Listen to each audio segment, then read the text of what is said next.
உங்கள் வீட்டில் female dog வளர்க்குறீங்களா? அப்படின்னா உங்கள் ஃபீமேல் டாகை ப்ரீட் பண்ணி குட்டி போட வைங்க. குட்டி போடுறதுனா ஒரு தடவை 2 தடவை இல்லை, அட்லீஸ்ட் 3 to 5 டைம்ஸ்னால் குட்டி போட வைங்க. அப்படி இல்லையா யூட்ரஸை ரிமூவ் பண்ணிடுங்க.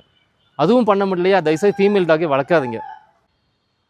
என்னடா நம்ம டாக்டர் இப்படி சொல்கிறாரு? என்னங்க இந்த டாக்டர் இப்படி பேசுகிறாரு நினைக்கிறீங்களா? ஆமாங்க, லைக்கா பெட் ஹாஸ்பிட்டல் திண்டுக்கல் மதுரையில் மட்டும் மினிமம் 10 சர்ஜரி பண்ணுறோங்க ரிலேட்டட் டு த யூட்ரஸ். அது யூட்ரைன் இன்ஃபெக்ஷன் பயோமெட்ராவாக இருக்கலாம், ஓவரியன் டியூமராக இருக்கலாம், ஓவரியன் சிஸ்டாக இருக்கலாம், யூட்ரைன் டியூமராக இருக்கலாம், மெமரி கிளாண்ட் டியூமராக இருக்கலாம். Everything is related to the uterus தாங்க.